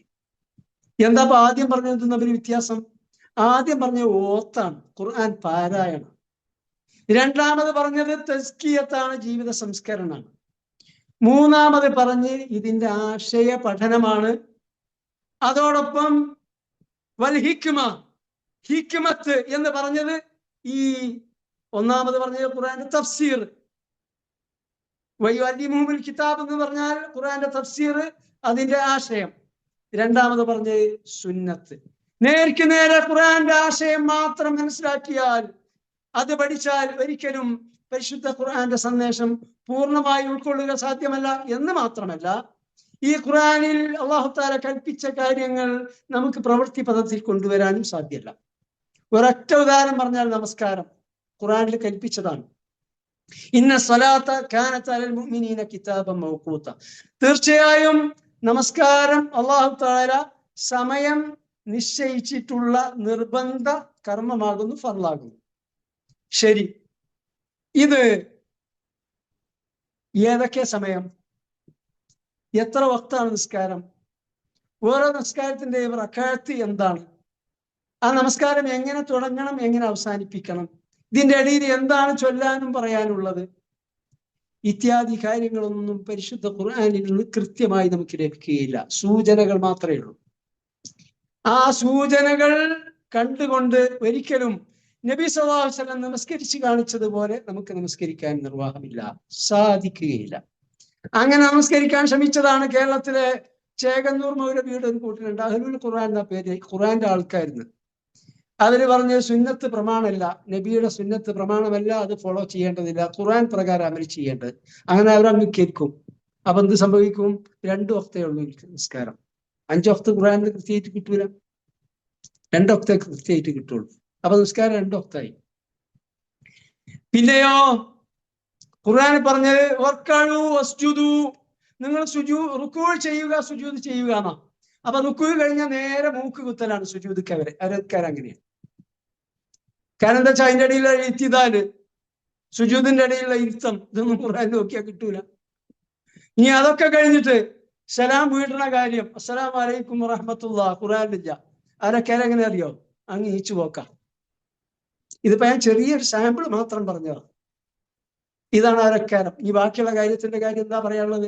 ഫർളായ 5 വക്ത് നമസ്കാരം പോലും ഖുർആൻ മാത്രം അടിസ്ഥാനപ്പെടുത്തി നിർവഹിക്കാൻ സാധ്യമല്ല. മറിച്ച് നബി സല്ലല്ലാഹു അലൈഹി വസല്ലം വിശദീകരിച്ചിട്ടുണ്ട് എങ്ങനെയാണ് നിസ്കാരം, ഇന്ന ആയത്ത് കൊണ്ട് എന്താണ് ഉദ്ദേശിക്കുന്നത്, അതിന്റെ തഫ്സീർ എന്താണ്. ഈ സുന്നത്തും കൂടി സ്വീകരിക്കുമ്പോൾ മാത്രമേ ഒരാൾക്ക് യഥാർത്ഥ മുസ്ലിമായി ജീവിക്കാൻ സാധിക്കുള്ളൂ. അപ്പോ ഖുർആന്റെ ആശയം പഠിക്കലും നബി സല്ലല്ലാഹു അലൈഹി വസല്ലമയുടെ സുന്നത്ത് പഠിക്കലും പറഞ്ഞത് മൂന്നാമതാണ്. ഒന്നാമത് പറഞ്ഞത് ഖുർആന്റെ പാരായണമാണ്. അപ്പൊ ആദ്യം പഠിപ്പിക്കേണ്ടത് ഖുർആൻ പാരായണമാണ്. സ്വഹാബത്തും കഴിഞ്ഞ സലഫു സ്വാലിഹീങ്ങളൊക്കെ അങ്ങനെ ചെയ്തത്. ആദ്യമായിട്ട് കുട്ടികളെ പരിശുദ്ധ ഖുർആനെ പഠിപ്പിച്ചിരുന്നത്. എന്ന് മാത്രമല്ല, ഖുർആൻ ആദ്യമായി പഠിപ്പിക്കുന്ന ഉസ്താദിന് വമ്പിച്ച പ്രതിഫലമാണ് നൽകിയിരുന്നത്. ഖുർആന്റെ സ്ഥാനത്തിനനുസരിച്ച് ഇമാം അബൂ ഹനീഫ റഹ്മത്തുള്ളാഹി അലൈഹി അദ്ദേഹത്തിന് ആദ്യമായി സൂറത്തുൽ ഫാത്തിഹ പഠിപ്പിച്ച ഉസ്താദിന് കൊടുത്ത എത്ര അറിയോ? 40 ദീനാർ. കുവൈത്തത്തെ ദീനാറല്ല, 40 സ്വർണ്ണ നാണയങ്ങളാണ്. ഞമ്മക്കൊക്കെ കുട്ടികളെ ഖുർആൻ പഠിപ്പിക്കാൻ വേണ്ടി ഒരു 10 റുപ്യ കൊണ്ട് ചെലവാക്കിയാണ്ടല്ലോ, ഈ ഭയങ്കര വേദനയാണ്. നമ്മളെ കരളിൽ ആ വേദന മാറൂല. അങ്ങനെ കാശ് ചെലവാക്കാനാവില്ല എന്ന് എത്തിയിട്ട് ക്ലാസ് നിർത്തിയവര് പോലും ഉണ്ട്. ഞാൻ മുമ്പ് പലപ്പോഴും പറഞ്ഞതാണ്, മദ്രസയിലെ ഫീസിന് റിമൈൻഡർ അയച്ചാൽ ഇങ്ങോട്ട് വരില്ല. സ്കൂളത്തെ കയറി വൃത്തിയായിരിക്കും. സ്കൂളത്തെ ബസ് ഇങ്ങോട്ട് വരുന്നതിന്റെ മുമ്പ് മഷാല്ലാ കുട്ടപ്പനായി ഷൂട്ടും കോട്ടൊക്കെ ഇട്ടിട്ട് അവിടെ സ്ട്രീറ്റിൽ ഇറങ്ങി നിൽക്കുന്നുണ്ടാവും. മദ്രസയിലെ ബസ് വന്നിട്ട് ഫോൺ ചെയ്ത് കേൾക്കിട്ട് ഇറങ്ങൂല. നല്ലൊരു ശതമാനത്തിന്റെ അവസ്ഥയാണ്. നല്ല അനുഭവ പരിജ്ഞാനത്തിന്റെ അടിസ്ഥാനത്തിലായി പറഞ്ഞത്, ഊഹിച്ച് പറയല്ല. കാരണം ഞാൻ അവിടെ മദ്രസയിൽ പഠിപ്പിച്ചിട്ടുണ്ട്. ഞാൻ മദ്രസ ബസ്സിൽ യാത്ര ചെയ്തിട്ടുണ്ട് കുട്ടികളെടുക്കാൻ. ഞാൻ തന്നെ സ്വന്തം കാറായിട്ട് കുട്ടികളെ കൂട്ടാൻ പോയിട്ടുണ്ട്. ഇതിനൊക്കെ അടിസ്ഥാനത്തിൽ പറയാൻ. അപ്പോ പരിശുദ്ധ ഖുർആൻ പാരായണ പഠനം ചെറിയ സംഗതിയല്ല എന്നാണ് പറഞ്ഞു വരുന്നത്. ഒന്നാമത് പറഞ്ഞത് അതാണ്. രണ്ടാമത് തസ്കിയത്താണ്. മൂന്നാമത്തേത് അതിന്റെ ആശയപഠനാണ്. നാലാമത്തേത് സുന്നത്താണ്. ഇനി ഇത് ഈ ആയത്തിൽ മാത്ര. ഇത് സൂറത്ത് ആലു ഇമ്രാൻ 164 ആയത്താണ്. പരിശുദ്ധ ഖുർആനിൽ 5 വ്യത്യസ്ത സൂറത്തുകളിൽ 5 ആയത്തുകളിലായി ഖുർആൻ പാരായണത്തെ മറ്റ് കർമ്മങ്ങളോടൊപ്പം പറഞ്ഞിട്ടുണ്ട്. ആ 5 ആയത്തുകളിലും ഒന്നാമത് പറഞ്ഞത് ഖുർആൻ പാരായണം. ഇബ്രാഹിം നബി അലൈഹി സ്വലാം നടത്തിയ ദുആ പരിശുദ്ധ കഅബ കെട്ടിപ്പൊക്കുമ്പോ, ഇസ്മായിൽ നബിയെയും ഭാര്യയെയും കൊണ്ടാക്കിയപ്പോ പലവട്ടം പറഞ്ഞതാണ്. ആ ദുആയിൽ ഒന്ന് റബ്ബനാ വബഅസ് ഫീഹിം റസൂലൻ മിൻഹും, അല്ലാഹുവേ എൻ്റെ ഇവിടെ ഞാൻ അധിവസിപ്പിച്ച എൻ്റെ മക്കളിൽ പരമ്പരകളിൽ ഒരു റസൂലിനെ നിയോഗിക്കണമേ. വബഅസ് ഫീഹിം റസൂലൻ മിൻഹും എന്താ പറഞ്ഞത്? എന്തിനു വേണ്ടി? യത്ലു അലൈഹിം ആയാതിക്, നിന്റെ വേദഗ്രന്ഥം പാരായണം ചെയ്തു കൊടുക്കുന്ന. പിന്നെ ശേഷമാണ് ഈ പറഞ്ഞ കാര്യങ്ങൾ റിപ്പീറ്റ് ചെയ്യും. ഇനി സൂറത്തുൽ ഫാത്തിഹയിലുണ്ട് ഇന്നല്ലദീന യത്ലൂന കിതാബല്ലാഹ്, തീർച്ചയായും അല്ലാഹുവിന്റെ വേദഗ്രന്ഥം പാരായണം ചെയ്യുന്നവർ. ഒന്നാമത് പറഞ്ഞ് നോക്കിക്കോളി. പിന്നെ പറഞ്ഞ ഏതാ? വഅഖാമുസ്സലാ, നമസ്കാരം നിലനിർത്തുന്നവർ. പിന്നെ പറഞ്ഞ എന്താണ്? സക്കാത്താണ്. വഅൻഫിഖൂ മിമ്മാ റസഖനാഹും സിർറൻ വഅലാനിയ, നീ അവർക്ക് നൽകിയതിൽ നിന്ന് രഹസ്യമായും പരസ്യമായും ചെലവഴിക്കുന്നവർ. നമസ്കാരം ഇസ്ലാമിന്റെ തൂണാണ്. സക്കാത്ത് ഇസ്ലാമിന്റെ തൂണാണ്. എന്നാൽ ഇസ്ലാമിന്റെ തൂണിനേക്കാൾ മുന്തിച്ച് അല്ലാഹു തആല പറഞ്ഞത് വേദഗ്രന്ഥം പാരായണം. അല്ല, അത്ഭുതമല്ല. കാരണം ഈ തൂണായ നമസ്കാരത്തിൽ എന്താ നമ്മൾ കൂടുതൽ ചെയ്യുന്നത് എന്താണ്? ഖുർആൻ പാരായണമാണ്. ഓരോ വഖത്തിലും സൂറത്തുൽ ഫാത്തിഹ ഓതില്ല എന്നുണ്ടെങ്കിൽ നിസ്കാരം ബാത്തില, ഫർളാണ് ഫാത്തിഹ ഓതല്. ഇനി ആദ്യത്തെ 2 റക്അത്തിന് ഖുർആനിൽ നിന്ന് പാരായണം ചെയ്യണം. ഇതെല്ലാം കൂടെ കൂട്ടിക്കഴിഞ്ഞാൽ നമസ്കാരത്തിൽ ഒരു ഭൂരിപക്ഷവും നമ്മൾ നിർവഹിക്കുന്നത് ഖുർആൻ പാരായണം. എന്നിട്ടും അല്ലാഹു തആല ഖുർആൻ പാരായണം വേറെ തന്നെ ഒന്നാമതായിട്ട് പറഞ്ഞിട്ടുണ്ട്. ഞാൻ കുവൈത്തിൽ ഖുർആൻ പഠിപ്പിച്ചുകൊണ്ടിരിക്കുമ്പോഴേ ഞാൻ പ്രവർത്തിച്ചുകൊണ്ടിരിക്കുന്ന ഒരു പ്രസ്ഥാനം ഉണ്ടായിരുന്നു. അപ്പോ പല വിഷയങ്ങളിലും ഒരു നിലക്ക് ഉൾക്കൊള്ളാൻ പറ്റാത്ത നിലപാടുകൾ അവരുടെ ഭാഗത്തുനിന്നുണ്ടായപ്പോ ഞാൻ അവരോട് വിട പറഞ്ഞു. തിരുത്താൻ ശ്രമിച്ചു, സാധിച്ചില്ല. വിട പറഞ്ഞ് എൻ്റെ ക്ലാസ്സുകളായിട്ട് ഞാൻ മുന്നോട്ട് പോയി. അപ്പൊ ആ ക്ലാസ്സുകൾ നിർത്താൻ വേണ്ടിയിട്ട് അവർ പരിശ്രമിച്ചു. കാരണം എന്താ വെച്ചാൽ എൻ്റെ സമീപനങ്ങള്, ഞാൻ ക്ലാസ് എടുക്കാൻ പോകുന്നിടത്തൊക്കെ കുറെ ആശയം ഇരിക്കുമ്പോൾ ഞാൻ ഇതൊക്കെ തന്നെ പറയാ. അത് അവർക്ക് വലിയ തലവേദന ഉണ്ടാക്കിയപ്പോൾ ക്ലാസ് നിർത്താൻ വേണ്ടിയിട്ട് അവർ ശ്രമിച്ചു. പരാജയപ്പെട്ടു. അന്ന് ഉള്ളവര് പലരും ഇപ്പൊ ഈ ക്ലാസ് കേട്ടുകൊണ്ടിരിക്കുന്നുണ്ട്. പക്ഷെ പറഞ്ഞു വരുന്ന അതല്ല. എന്നെ പറ്റി അവർ പിന്നെ പറഞ്ഞിരുന്നത് എന്താ വെച്ചാൽ ആ തജ്വീദായിട്ട് നടക്കുന്ന ആളല്ലേ എന്നാണ്. ആ തജ്വീദായിട്ട് നടക്കുന്ന ആളല്ലേ എന്നാണ്. അണ്ടർ എസ്റ്റിമേറ്റ് ചെയ്തതാ.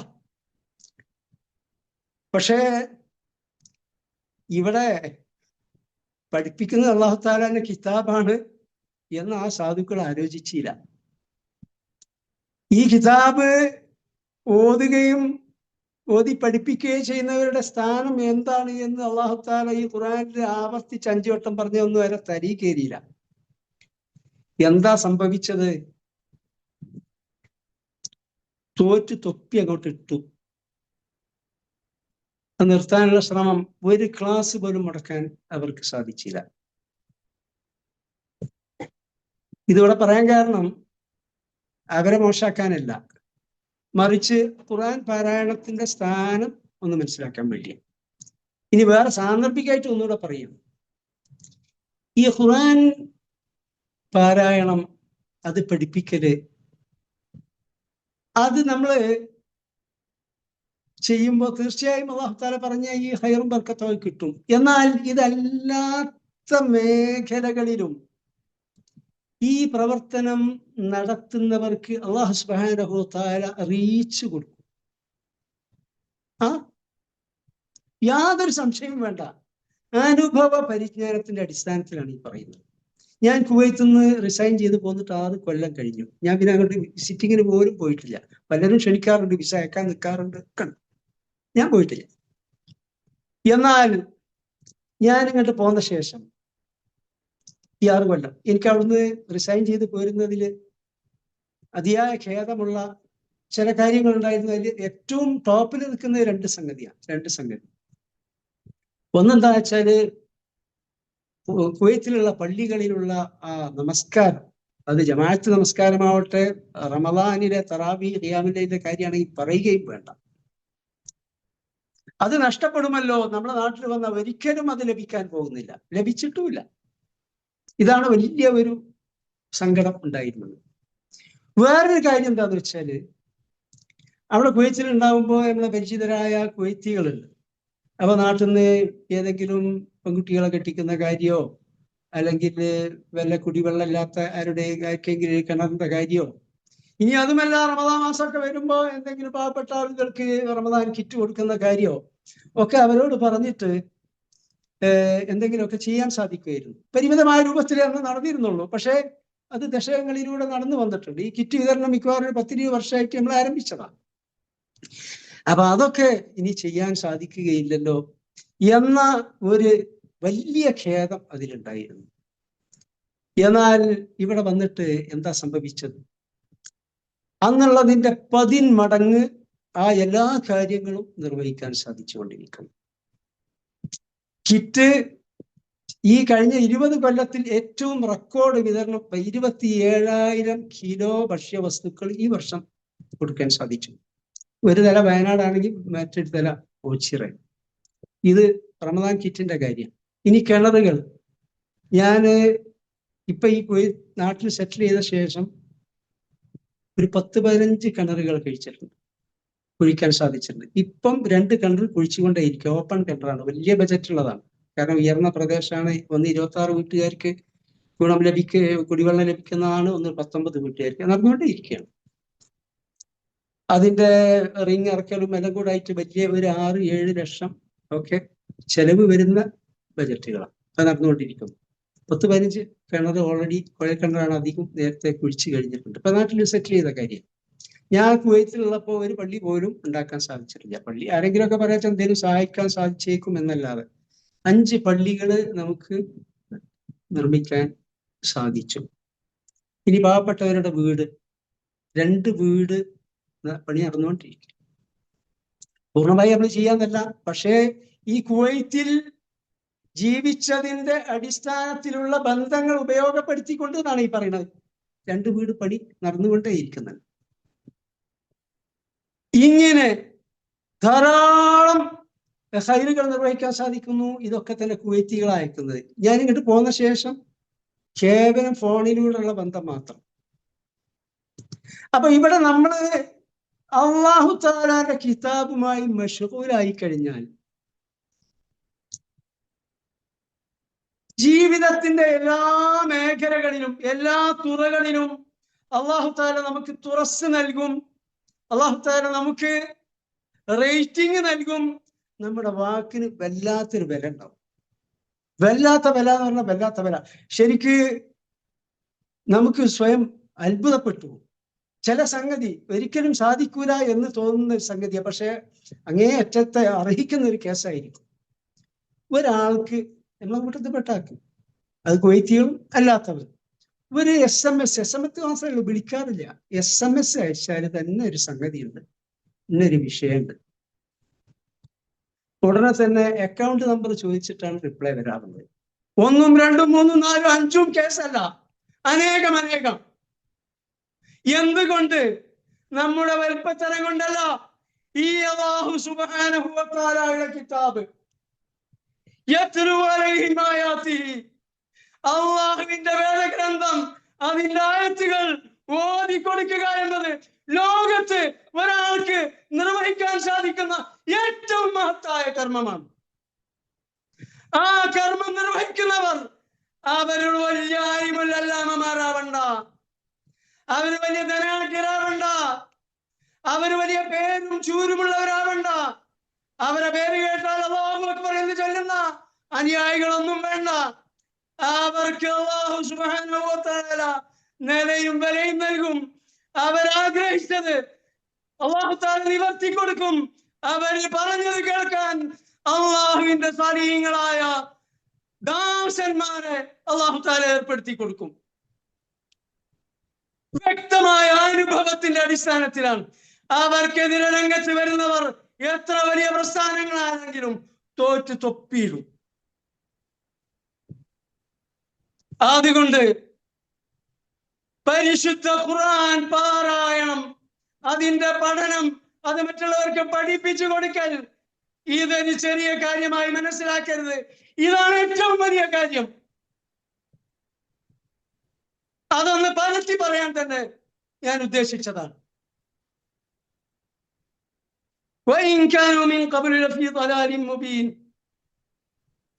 ഈ ഖുർആനിന്റെ അടിസ്ഥാനത്തിൽ നബി സല്ലല്ലാഹു അലൈഹി വസല്ലം പറഞ്ഞു, അല്ലാഹു തആല ഈ ഖുർആൻ മുഖേന ഒരു വിഭാഗത്തെ ഉയർത്തും, യർഫഉ ബിഹി അഖ്വാമൻ, ഒരു വിഭാഗത്തെ ഉയർത്തും,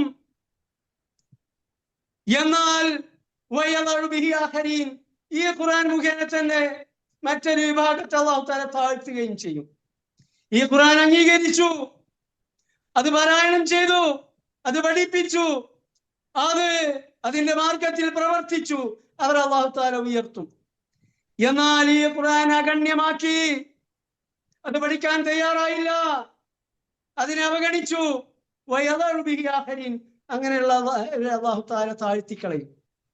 ഈ പറഞ്ഞ നബി സല്ലല്ലാഹു അലൈഹി വസല്ലമയെ നിയോഗിച്ചുകൊണ്ട്, ഈ ഖുർആൻ പഠിപ്പിച്ചുകൊണ്ട് അത് സ്വീകരിക്കാൻ മുന്നോട്ട് വന്നവരെ അല്ലാഹു തആല ഉയർത്തി. അങ്ങനെയാണ് ഒട്ടകത്തിന്റെ മൂക്ക് കയറി പിടിച്ച് നടന്ന ജവഹർലാൽ നെഹ്റു പറഞ്ഞു, അറേബ്യയിൽ കേവലം ഒട്ടകത്തിന്റെ മൂക്ക് കയറി പിടിച്ച് നടന്നിരുന്ന അറബികൾ ലോക ജനതയ്ക്കിടയിൽ ഒരു സ്ഥാനവും മാനവും അവർക്കുണ്ടായിരുന്നില്ല.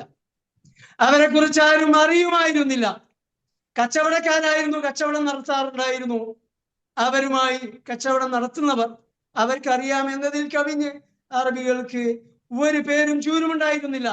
എന്നാൽ ഈ ഒട്ടകത്തിന്റെ മൂക്കുകാർ പിടിച്ച ഈ അറബികളെ ഉയർത്തിയത് ഈ പരിശുദ്ധ ഖുർആനായിരുന്നു, മുഹമ്മദ് നബി ആയിരുന്നു എന്ന് നെഹ്റു പറയുകയുണ്ടായി.